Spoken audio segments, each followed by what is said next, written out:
ufanisi wa figo unategemea na unywaji wa maji. Kwa siku huyu mtu anywe maji kiasi gani?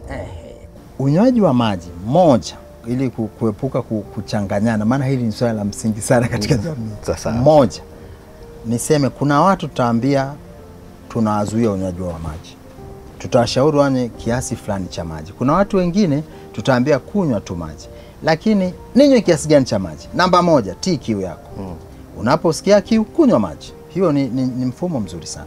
Namba mbili, kunywa maji angalau lita 1, 2, 3 kwa siku.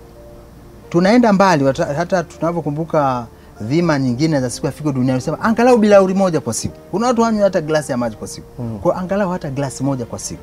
Lakini kitaalamu tunasema huna shida yoyote, hujazuiwa chochote, lita 2.5 mpaka 3 za maji unaruhusiwa kunywa kwa siku. Lakini mimi nafanya kazi nzito sasa. Kazi ya mawe, kazi ambayo na sweati sana, kazi ya kuendesha biashara zangu juani. Ni bora kila saa unaweza ukaongeza hata nusu lita ya maji ukanywa. Ni sawa. Lakini pia utakuwa unasikia kiu yako. Lakini itakuwa sio jambo jema kwamba siku nzima hujanywa hata glasi 1 ya maji. Kwa hiyo tu kwa kuanzia tujitahidi hata glasi 1 ya maji kwa siku tunywe. Ni salama kwa afya yetu ya figo.